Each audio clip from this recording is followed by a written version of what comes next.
We are on chapter 2, section 2.7. Now, this is the chapter section on applications, rates of change in the natural and social sciences.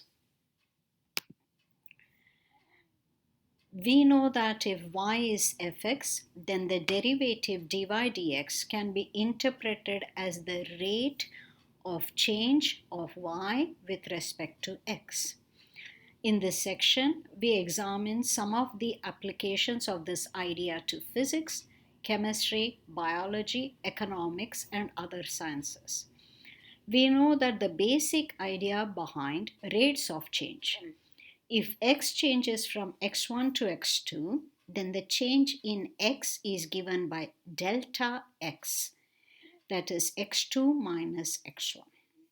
Corresponding change in y is delta y, f of x2 minus f of x1. The difference quotient is delta y by delta x. This is what we call slope of the secant line. F of x2 minus f of x1, the whole over x2 minus x1. You see, delta y, that is the rise over run.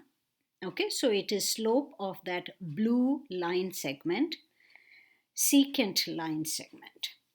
So the difference quotient delta y delta x is the average rate of change of y with respect to x. Average rate of change. So that means it is slope of the secant line over the interval from x1 to x2. And it is interpreted as the slope of the secant line.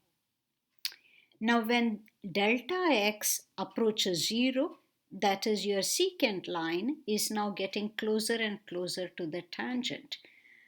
That's when you obtain the derivative, which is f prime at x1, which is interpreted as the instantaneous rate of change of y with respect to x. That is slope of the tangent line at one point, x1 fx1. Using Leibniz's notation, we write the process in the form dy dx is limit delta x approaching 0. This is delta y over delta x. That is change in height over change across. Okay.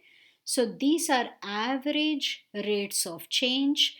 When you take limit, you get instantaneous rate of change. How does this show up in physics? Let S be f of t, position function of a particle that is moving in a straight line.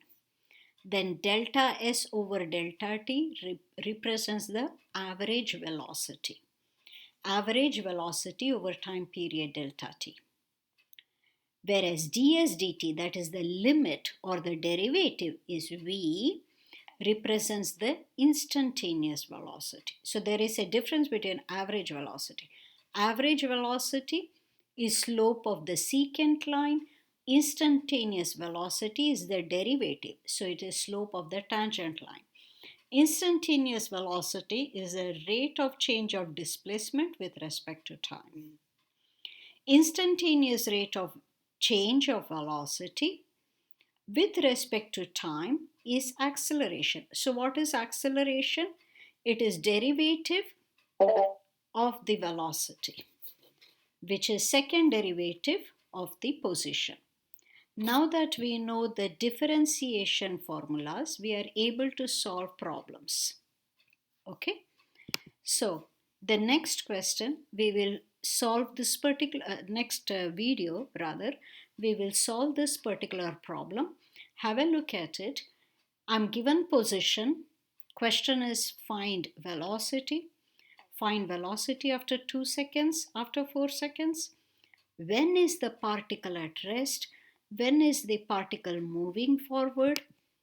And so on and so forth. Draw a diagram, total distance traveled, acceleration, graph the position, velocity and acceleration. When is the particle speeding up? When is it the particle slowing down? Okay, so it's a rather long question. We will come back to it in our next video. Until then,